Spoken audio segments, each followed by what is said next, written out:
इत्यादि से पढ़ना प्रारंभ करता है। पढ़ने के साथ साथ फिर उसको जोड़ना का काम करता है, तो इसलिए गणित की प्राप्ति हो जाती है। फिर उसको जीवन में उतारने के लिए उसको विज्ञान को लगा देते हैं। फिर संपूर्ण संरचना पूरे लोक आलोक को जानकारी करने के लिए भूगोल पे पहुंचा देते हैं। उसके पश्चात फिर इसमें आगे किसने क्या क्या काम किया पूरे देश भर में, इसलिए फिर हिस्ट्री को ले लेते हैं। उसके पश्चात इस हिस्ट्री में रहने के पश्चात हमको कैसे अपने जीवन को, कैसे अपने देश को, कैसे अपने परिवार को, कैसे किस प्रकार से चलाना है, इसलिए पॉलिटिकल साइंस यानी नागरिक शास्त्र को ले लेते हैं। घर में रह करके कैसे करना, क्या कार्य कैसे चलाना चाहिए, इसलिए बोलते हैं होम साइंस। होम साइंस बोलते ना, उस होम साइंस को भी ले लेते हैं। सब कुछ पूरा बढ़ा दिया कि ऐसे ऐसे चलना है। उसके पश्चात अब उसके लिए कहा जाता, अब तुम विचार कर हम किसी एक विषय पर कितना विस्तार कर सकते हैं, हम एक विषय में कितने प्रवीण हो सकते हैं। इसलिए आगे चल करके जैसे बढ़ता है तो एक सब्जेक्ट यानी एमए में एक आ जाएगा ज्योग्राफी, तो तुम बारे में कर कितनी खोज करता है। और क्या भी एमए करने तक तो एक ही सब्जेक्ट, उसके पश्चात जब एमए करता है तो उसके पश्चात फिर क्या करता है, वो डॉक्टरेट करना है उसको, तो थीसिस लिखता है। तूने जो पढ़ा है, तूने जो जाना है, तूने जो समझा है, अब उसके बारे में तू अब से अपने द्वारा कर कितना का विस्तार कर सकता है। समझ आया कि नहीं आया? बस वही चीज़ आपके लिए जब सबसे पहले मंदिर में आकर के प्रवेश करते हैं तो सबसे पहले घुसने के पहले आपको 3 बार निस्सही निस्सही निस्सही बुलवाया जाता। क्यों बोला गया? निस्सही का मतलब क्या होता, क्यों क्या कहा गया? निस्सही बोलने के 2 अर्थ हैं, 2 रूप में ग्रहण किया जाता है। सबसे पहला तो ये होता है कि हे भव्य जीव, तू कहाँ पर जिनालय में प्रवेश कर रहा है, तो अपने अंदर से अपने बाहर की कोई चीज़ों को लेकर के मत जाना। अब बाहर की चीज़ें क्या लाना, तो जो कोई गंदी हैं, अशुद्ध हैं, बुरी चीज़ें हैं, इसके द्वारा अशुद्धि फैले, इसीलिए लोग बाहर के ऊपर लिखा रहता है यहाँ पे बेल्ट पहन करके नहीं जाना, जूते इत्यादि नहीं जाना, ये नहीं जाना, ये गलती चीज़ें हैं। पहले वो भी 3 बार क्यों कहना? बोले इसलिए क्योंकि तन से, मन से और वचन से, मन से, वचन से और काय से कोई भी चीज को अंदर लेकर के नहीं जाना, इसलिए 3 बार मैं यहीं पर छोड़ता हूँ। ठीक है?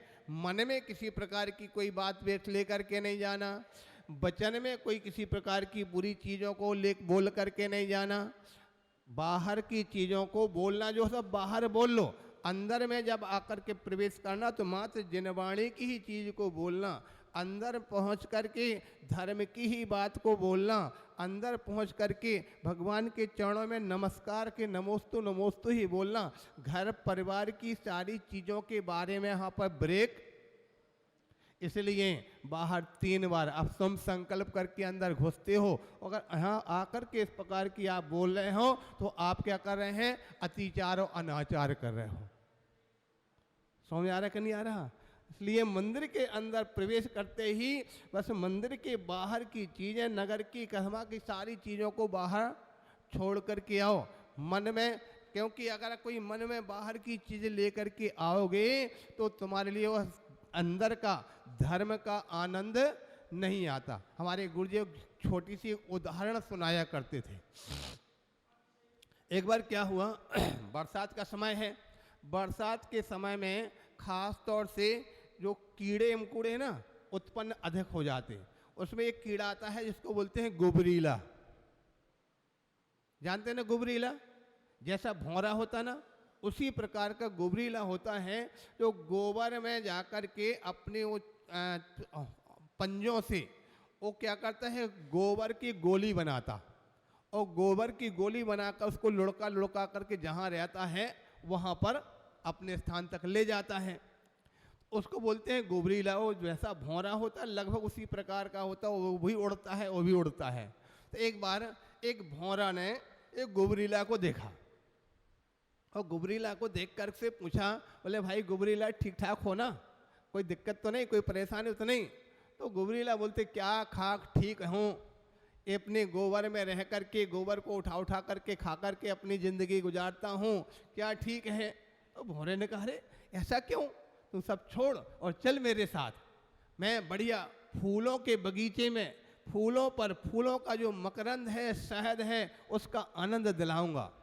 तो सोचता है यार पता नहीं, अनजान व्यक्ति, अपरिचित व्यक्ति, कुछ मिला नहीं मिला, कह तो रहा है जाने के लिए, सहसा विश्वास नहीं होता ना। अच्छा ठीक है चलो, अगर कह रहा तो चलता हूँ। उसने कहा अच्छा अच्छा कितनी दूर चलना? बस थोड़ी बात है, थोड़ी दूर चलना है। वो जाने को तैयार होता है। तो गुबरीला सोचता है पता नहीं वहाँ कुछ खाने में मिला नहीं मिला, ये नहीं मिला, कितनी दूर जाना पड़ा, नहीं मिलेगा तो भूखे में क्या करूँगा, ऐसा करता हूँ थोड़ा सा गोबर अपने मुख में दबा लेता हूँ, ठीक है। और थोड़े से मुख में गोबर को दबा करके और उड़ करके चलता भौरा के साथ में, और उड़ते जाते उड़ते जाते उड़ते जाते वो बाकी देखा वास्तव में कितना सुंदर गुलाब का फूल खिल रहे हैं, अनेक अनेक प्रकार के केवड़ा के फूल खिल रहे हैं सुंदर बगीचे में। और जाकर के एक फूल पर भौरा लेक बैठ जाता है और अपना रस चूसना प्रारंभ कर देता है। एक फूल पर गुबरीला बैठ जाता है। थोड़ी देर के बाद भौरे ने गुबरीला से पूछा, क्यों भाई गुबरीला जी, आपको आनंद आ रहा कि नहीं, मकरंद का आनंद आ रहा है कि नहीं? तो पुनः वही गुबरीला बोलते, क्या खा का आनंद आ रहा है, जैसे वहां थे।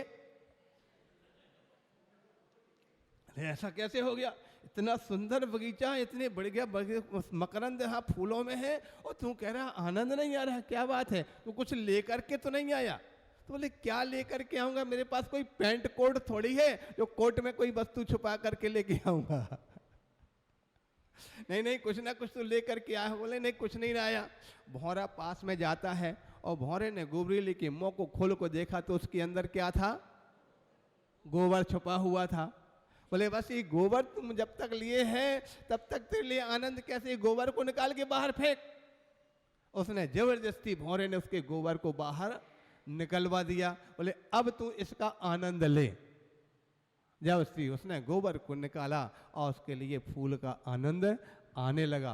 प्यारे बंधु, आपके जैसे लोगों को भगवान महावीर का सिद्धांत कहता है, तुम यहाँ पर फूलों के बगीचे में आ रहे हो, ये सुंदर फूलों का बगीचा है, वहाँ वो फूलों का तो कृत्रिम बगीचा होता है, वो तो मात्र पौधगलिक बगीचा है। ये आपको आत्मिक बगीचा, आत्मिक आनंद देने वाला है। आप यहाँ अंदर प्रवेश करते हो, प्रवेश के पहले सबसे पहले आपको मन से, वचन से और काय से, क्योंकि ये तीनों आपके नहीं हैं। महाराज बड़ी विचित्र बात बता रहे हैं।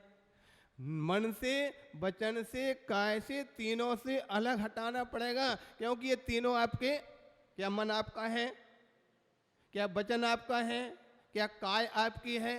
यानी चेतना के पास में, आत्मा में ना मन है, ना वचन है, ना काय है। ठीक हो गया ना? क्योंकि शुद्ध आत्मा जो होती है, शुद्ध जीव होता है, और शुद्ध जीव के पास में ना तन है, ना मन है, ना वचन है। ये सब हमारे नहीं हैं, ये मात्र हमारे लिए सब माध्यम मिले हैं, ये हमारे लिए मात्र साधन मिले हैं। इन साधन के माध्यम से हम साध्य की प्राप्ति कर सकते हैं।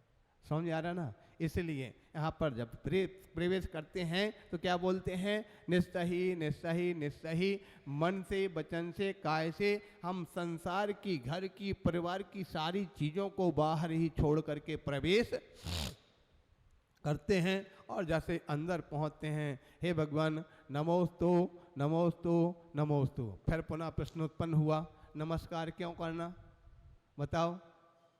अरे हम अपने, क्योंकि मनुष्य हैं, और मनुष्य में सबसे अधिक कौन से कसाय होती, मान। और शायद दुनिया में किसी को झुकता नहीं है, और किसी को अपने माँ पिता जिसने हमको जन्म दिया, हम उनको नमस्कार नहीं करते हैं। वो तुम तो कौन से खेत की मूली हो, तुमको क्यों नमस्कार करें? करते हैं क्या नमस्कार? माता पिता के लिए नमस्कार करने वाले कितने लोग हैं? अच्छा बताओ कितने % होंगे? यहाँ पर जो प्रतिदिन माता पिता के लिए नमस्कार करते हो ऐसे कितने लोग हैं? सब शांत हो गए, किसी का हाथ ऊपर नहीं उठ रहा, करते ही नहीं है, क्यों हाथ उठाएंगे? अरे जब माता पिता जिसने हमको जन्म दिया, जिसने हमारे लिए बालक से लेकर के बड़ा किया, हमको पढ़ा लिखा किया, बताया, हमारे लिए सब कुछ करके दिया, हम उनको नमस्कार नहीं कि फिर तुमको नमस्कार क्यों करें? लेकिन करना पड़ेगा। क्यों करना पड़ेगा? क्योंकि हमको बनना तो आपके जैसा है, आपके जैसा बनना, इसलिए हम आपके चरणों में झुकना पड़ेगा, आपका आशीष लेना पड़ेगा। इसलिए आकर के हे स्वामी नमोस्तु नमोस्तु नमोस्तु आकर के बोलते हैं और बोल करके फिर परिक्रमा करते हैं। पहले घंटा भी बजा देते हैं। घंटा क्यों बजाते हैं? घंटा बजाने का मतलब आगे सामने कोई व्यक्ति अगर खड़े हों तो हमको दर्शन करना है, हमारे द्वारा किसी की बाधा ना हो। तो व्यक्ति तो दिख रहे हैं ना, लेकिन देखने के अलावा सबसे बड़ी बात ये भी होती है, ये प्रभु का दरबार है और प्रभु के दरबार में मनुष्य तो आते ही हैं, यहाँ पर देवों का भी आगमन होता है और देव जो होते हैं वो हम अपनी आँखों से दिखाई नहीं देते हैं। कोई देव अगर सामने खड़े हों तो घंटा बजाते हैं, भैया हम भी दर्शन करने के लिए आए तो आप साइड में हो जाओ, हमको दर्शन करना है। इस प्रकार से घंटा बजा करके फिर जा करके 3 परिक्रमा करते हैं। अब परिक्रमा 3 क्यों करना? परिक्रमा करने का मतलब ये होता है क्योंकि लोक कितने हैं? 3 लोक हैं।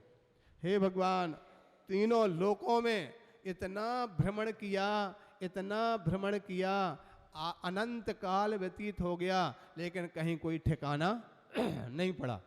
इसलिए हे भगवान अब भटक भटक करके हार चुके हैं, अब तो हम आपके चरणों में समर्पित हो गए हैं। अब हमारे लिए गिराना और उठाना ये अब आपका काम है, ये बात आप जानते हैं। कभी आपके सामने आपका कोई व्यक्ति, बेटा हो, परिवार का हो, किसी प्रकार से आपके चरणों में जब झुक जाता है तो फिर क्या करते हो? पड़ा रहने देते उसको? क्या करते? उठा करके और गले लगाते हैं। बस वही चीज़ है, जब हम चरणों में झुकेंगे तो हमारे प्रभु ही हमको उठा करके ऊपर पहुंचाने की बात करते हैं, अपने बराबरी पर ले जाने की बात करते हैं, अपने बाजू में बैठाने की बात करते हैं। इसलिए हम प्रभु के चरणों में आकर के वहाँ पर प्रणाम करते हैं। इसके पश्चात फिर आगे क्या चलते हैं? तो वहाँ पर पहुँच करके फिर अब प्रक्रिया चलती है हमारे जीवन में उत्थान की, ऊपर उठने की, कुछ बढ़ने की। वहाँ पहुँचने के बाद फिर अर्घ्य चढ़ाते हैं, पूजन करते हैं, अभिषेक करते हैं। तो यहाँ कहा गया कि अभी तक तो वह सामान्य व्यक्ति अज्ञानी जीव था, अब भगवान के चरणों में आ गया, कौन बन गया? वो श्रावक बन गया। क्योंकि श्रावक किसे कहते हैं? श्रावक का लक्षण क्या है? श्रावक में कितने अक्षर हैं? कौन कौन से? श्रावक में 3 अक्षर हैं, श्रावका। ये तीनों अक्षर श्रावक की परिभाषा बताते हैं। श्रावक वह होता है जो श्रद्धावान होता है। श्रद्धा किसमें? वीतरागता में। श्रद्धा किसमें? निर्ग्रंथ अवस्था में। यहाँ पर श्रद्धा में, जहाँ पर वीतराग अवस्था जहाँ पर है वहाँ पर श्रद्धान रखता है, वो सच्चा श्रावक। दूसरा वाह का मतलब क्या होता? विवेकवान होता है, सोच समझ कर काम करने वाला होता है, क्या हमारे लिए करना है, क्या करना नहीं है, ऐसा सोचने वाला, जानने वाला है, इसलिए विवेकवान होता है। तीसरे नंबर पर खाली सोचने वाला नहीं, क्रियावान भी होता है, हमें क्या करना, कैसे करना उसको करके बताता है। ठीक है, तो क्रिया, पूजन करना इत्यादि, स्वाध्याय करना जो अपने श्रावक के आवश्यक कर्तव्य हैं। कितने कर्तव्य होते? 6। इतने सारे कर्तव्य हैं क्या? अब एक तो कर नहीं पाते, 6 तो कौन करे? ठीक है कि नहीं? सबसे पहले कौन सा? देव पूजा। दूसरे नंबर पे गुरु उपासना। पूजा ही में तो हमारे कल से आपत्ति आती है। कितने % लोग हैं जो पूजन करते हैं? 10% से ज़्यादा, 5% से ज़्यादा लोग पूजन नहीं करते हैं। लेकिन सबसे पहले कर्तव्य, खाली अभिषेक करना कर्तव्य नहीं आ रहा। अब अभिषेक तो उसका एक अंग है, मुख्य कर्तव्य तो देव पूजा है। जिन देव कहते बोला करते ना, देव पूजा, गुरु उपासना, स्वाध्याय, संयम, तप और दान, ये 6 आवश्यक कर्तव्य हैं। 6 में से पहला ही नहीं हो पाता। अब श्रावक बताओ, क्या श्रावक कहलाने के अधिकारी होंगे? अपने कर्तव्य का पालन ना करे वो क्या श्रावक कहलाने का अधिकारी होगा? अभी पॉलिटिकल साइंस की बात चल रही थी, उसमें क्या आता है, बोले आप सभी कौन है? नगर के नागरिक हैं, और नागरिकों के अपने कर्तव्य हैं कि नहीं? अगर नागरिक अपने कर्तव्यों का पालन ना करे तो क्या वो नागरिक कहलाने का अधिकारी होगा? इसी प्रकार से श्रावक अपने श्रावकोचित कर्तव्यों का पालन न करे तो श्रावक का कहलाएगा क्या? इसलिए सबसे पहला कर्तव्य हमारा है देव पूजा। पूजा में सबसे सारी चीजें समाहित हो जाती हैं। दूसरी ओर आचार्य कुंद स्वामी ने 6 आवश्यक कर्तव्य नहीं, मात्र 2 ही कह दिए। कौन कौन से? दानम पूजा मोक्षम सावय धमुना तेण बेड़ा। दान और पूजा ये 2 ही श्रावक के मुख्य कर्तव्य हैं। अगर ये नहीं करता है तो श्रावक कहलाने का अधिकारी है ही नहीं। यहाँ पर पूजा को महाराज ने गौड़ कर दिया, दान को पहले कर दिया। हमको लगता है कुंद स्वामी पहले वाले कर्तव्य भगवान महावीर स्वामी गौतम स्वामी ने बताए हैं, तो गौतम स्वामी ने पहले को व्यक्ति को पूजा से जोड़ा, फिर उन्होंने हमको लगता आगे आगे चल करके थोड़ा कमी आई लोगों में, श्रावक की जो कर्तव्यों में, खास तौर से साधु की चर्या में कुछ थोड़ा सा कमी आई। इसलिए आचार्य कुंद स्वामी जब तक हुए तब तक परिवर्तन आ गया, इसलिए कुंद स्वामी ने उसको बदल दिया। अब जरूरत पूजन वाले की नहीं, सबसे पहली जरूरत किसकी है? सबसे पहली जरूरत दानम, दान। कौन दान में किसके लिए दान दिया जाता? मूर्ति को, बाहर के अपने रिश्ते संबंधियों को। दान किसको? दान में सबसे पहले मुख्य पात्र जो होते हैं मुनि महाराज, उत्तम पात्र, त्यागी वृत्ति जो है प्रथमाधारी मध्यम पात्र, और आपके जैसे पुजारी श्रद्धालु ये जघन्य पात्र। ये 3 प्रकार के ही पात्र होते हैं दान के, उसके अलावा और कोई दान के पात्र नहीं होते हैं। इसलिए आचार्य भगवान कुंद स्वामी कहते पहले दान को मुख्यता है, दान भी करो और पूजन भी करो। और जब दान करेंगे तो पूजन तो आएगी कि नहीं आएगी? तो यहाँ कहा जाता कि श्रावक के कर्तव्यों में दानम पूजा मुख्यम, दान पूजा 2 मुख्य हैं। अगर ये करता है तब तो वास्तविक श्रावक है, नहीं करता तो श्रावक भी कहलाने का अधिकारी नहीं है। और एक बार बहुत सारी कहने के लिए चीज़ें हैं। आप सभी श्रावक हैं और श्रावक के लिए कर्तव्यों का पालन करने वाला हो सकता, आपके देख लो कोई मंत्री है, कोई आपका नगर का महापौर है, अगर आपने उसको बना करके चुनाव करके उसको मंत्री बना दिया और मंत्री अगर अपने कर्तव्यों का पालन ना करे तो फिर कितने समय तक रह पाएगा? 5 साल पूरा होने के बाद फिर दोबारा अवसर मिलेगा क्या? है? आप भी एक मंत्री बने हैं, आपको कर्मों ने आपको चुनाव करके, कर्म से आपको चुन करके मनुष्य बना करके भेजा है। आपके पुण्य कर्मों ने चुनाव करके मनुष्य बना करके भेजा है। अगर आपने अपने कर्तव्यों का पालन किया तब तो ठीक है, दोबारा फिर से मनुष्य बनने का अवसर मिलेगा। किंतु अगर आज अपने अपने कर्तव्यों का पालन नहीं किया तो दोबारा फिर तुम्हारे लिए मनुष्य बनने का अवसर मिलेगा? कर्म देगा क्या? नहीं, एक बार तुमको बना करके भेजा था, तुमने अपने कर्तव्य का पालन नहीं किया, इसलिए अब दोबारा बनने का कोई अधिकार नहीं है। यहाँ पर अपनी बात चल रही थी, कल से क्या होना? नमोकार मंत्र का आराधना, नमोकार मंत्र की आराधना। आपने नमोकार मंत्र हम पहले कई बार बता चुके, हमारे जीवन में नमोकार मंत्र आदि भी है और नमोकार मंत्र ही अंत है। पूरे जीवन में आदि से अंत तक नमोकार मंत्र से ही हमारा जीवन चलता है। आज जब भी कहीं किसी प्रकार की समस्या उत्पन्न होती है, आपत्ति विपत्ति आती है, नमोकार मंत्र व्यक्ति पढ़ता है, कई बार, अब कल हम किसी प्रवचन सुन रहे थे, उसमें कहा था कि लोग बोल रहे हैं हमारा व्यापार नहीं चलता है, हमारा स्वास्थ्य ठीक नहीं रहता है, हमारे परिवार में अशांति रहती है। तो कहते हैं उस समय बोलो और तुम गारंटी है सुबह शाम दोनों टाइम 1 घंटे बैठकर पूरे परिवार से नमोकार मंत्र का पाठ करने लग जाओ अपने घर पर, देखते हैं कैसे बीमारी ठीक नहीं होती, देखते कैसे तुम्हारे व्यापार नहीं चलता, देखते कैसे तुम्हारे यहाँ पर शांति नहीं आती।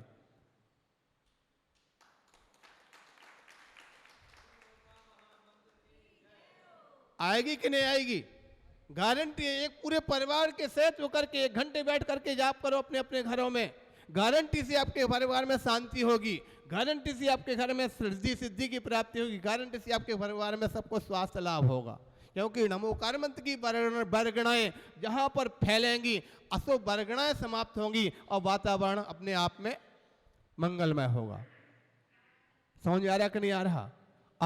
आप किसी भी साधु के पास पहुंच जाओ, किसी भी योगी के पास पहुंच जाओ, किसी के पास भी जाकर के पहुंच जाओ, अपनी अगर समस्या सुनाओगे, समस्या के बाद अंत में वो बोलोगे क्यों देगा क्या? बोले मंत्र का जाप करना। और मंत्र के जाप में सबसे पहले क्या आएगा? नमोकार ही आएगा। आपने सुना होगा कितने 84 लाख मंत्रों का राजा है। तो जब राजा को अगर प्राप्त बस में कर लोगे तो अन्य छोटे कर्मचारियों की जरूरत पड़ेगी क्या है? तो लोग दुनिया भर के यहाँ वहाँ के मंत्रों की तो बात करते हैं और जो राजा को छोड़ देते हैं, राजा को अपने आप में बस में कर लो, सारे मंत्र अपने आप समाहित हो जाएंगे। ऐसे नमोकार मंत्र की आराधना का अवसर आप सबके लिए अपने इस जिनालय में, आप अपने घर में तो एक साथ बैठ के नहीं कर पाते हैं, एक साथ एकत्रित नहीं हो पाते हैं, कम से कम भगवान के सामने मंदिर में गुरु के सामने बैठ करके सारे लोग एकत्रित होकर नमोकार मंत्र की आराधना सुबह पूजन विधान के माध्यम से कर लेंगे और शाम के टाइम नमोकार मंत्र के पाठ के साथ कर लेंगे। अपने यहाँ अनिल जी बैठे हैं, बोले संगीतकार की बात कर रहे थे, तो संगीतकार को बुलाकर बढ़िया सुबह संगीतकार, सुबह के लोग बुला लो, शाम को आ पाए कोई बात नहीं, शाम को अपने ऐसे ही कर लेंगे, सुबह के टाइम संगीतकार जरूर आ जाएगा। तो बजाने वाले उसके माध्यम से बढ़िया आराम से आप प्रभु की आराधना करेंगे। तो आराम से अपने अंदर से, जैसे नमोकार मंत्र एक ऐसा है, आपने एक बार प्रश्न आया भगवान की देवध्वनि कौन से रूप में खिरती?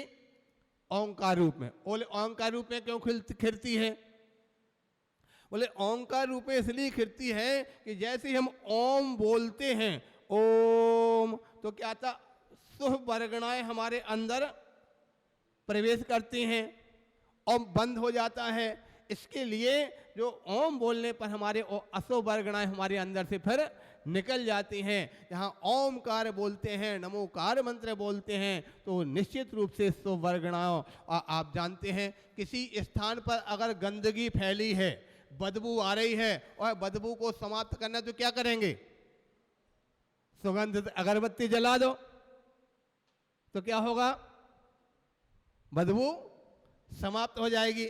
हमारे जीवन में अशुभ कर्म अगर अपना प्रभाव डाल रहे हैं, शुभ वर्गणाओं, शुभ कार्य करना प्रारंभ कर दो, नमोकार मंत्र का उच्चारण करना प्रारंभ कर दो, धीरे धीरे अपने आप ही आप सोचोगे यहाँ लगाओ तो हथेली पर सर जम जावे, ये तो नहीं हो सकता, कुछ ना कुछ टाइम तो लगेगा कि नहीं लगेगा। आज यहाँ पर करेंगे, जब धीरे धीरे धीरे धीरे, क्योंकि अशुभ का प्रभाव अधिक फैला हुआ है, और उस अशुभ के अधिक प्रभाव को समाप्त करने के लिए शुभ का प्रभाव बढ़ाएंगे, तभी तो अशुभ का प्रभाव समाप्त होगा। इस प्रकार से अगर हम करेंगे, निश्चित रूप से हमारे जीवन में शांति की प्राप्ति होगी, हमारे जीवन में सब कुछ अच्छा अच्छा प्राप्त होगा।